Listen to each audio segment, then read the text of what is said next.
grandiose.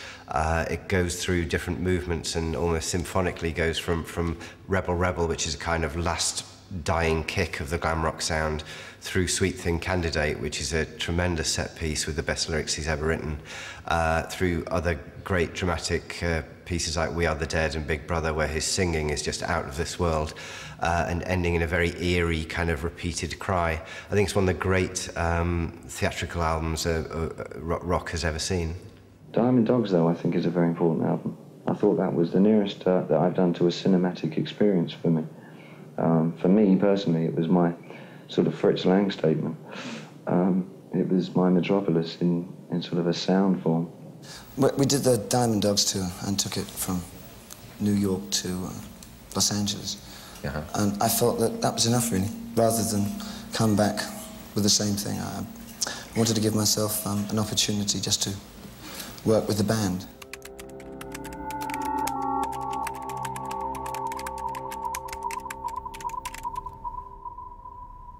As would be the case through most of Bowie's career, changes were on the horizon.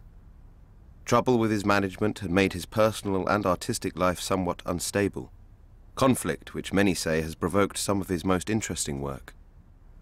He'd become to realise his manager wasn't the sort of honest man that he thought he was, and had come to realise that he was virtually broke from having a huge entourage, like myself, throwing huge lavish parties for people, thinking that the record company were going to be paying for it, and at the end of the day, it's you. David Bowie did have problems with his management at this point. I think he realised that he was actually in grave financial trouble. He thought he owned 50% of the company that he was involved with, and in fact he didn't, and he realised that he was paying for this huge, great sort of Diamond Dogs extravaganza out of his own pocket.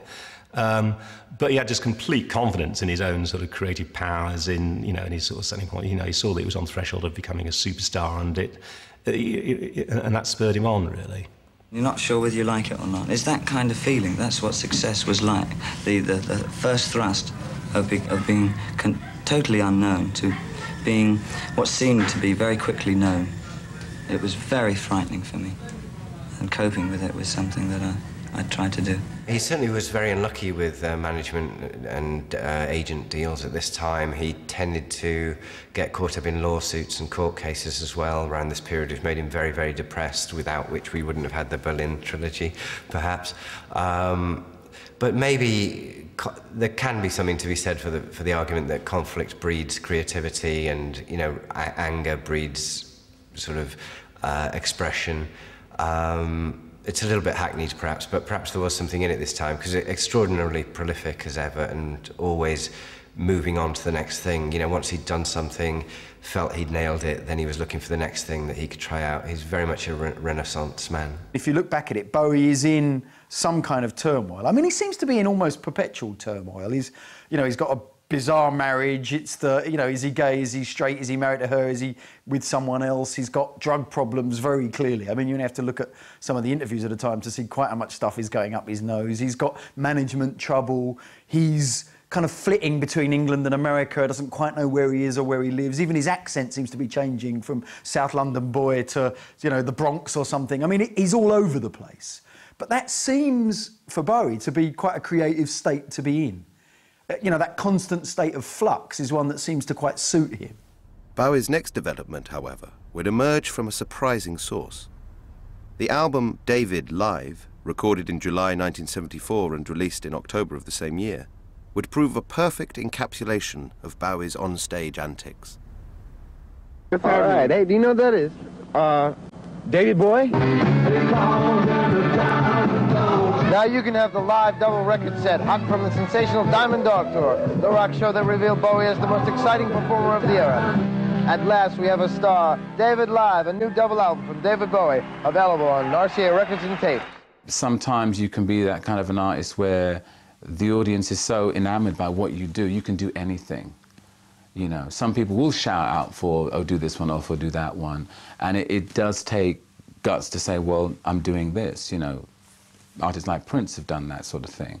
But they rise above it because their talent is so strong. They have that strength, charisma, character that can, especially with Bowie, that can rise beyond it. And I was very pleasantly surprised seeing him in the 21st century at Wembley and thoroughly enjoyed it.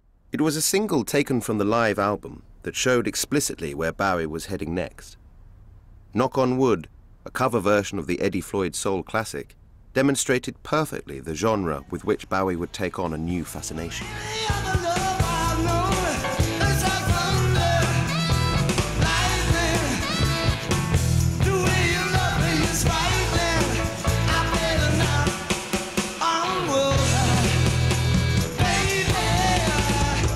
As an indication of how he picks up what's going on around him, he got into soul music, but he'd already been into it. But I guess if you're seeing the source firsthand, you know, you get gripped, and he suddenly decided he was going to become a soul man.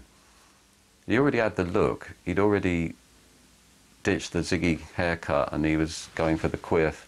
By the time of David Live, he was starting to introduce dramatically more funk elements until he was doing a cover version of Knock on Wood.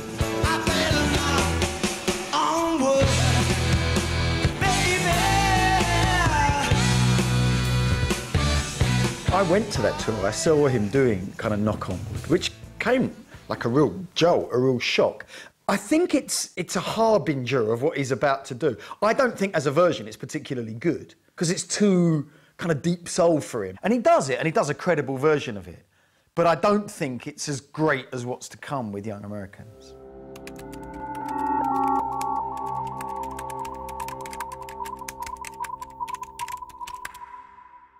Bowie was part of that generation who grew up on American rhythm and blues music, you know.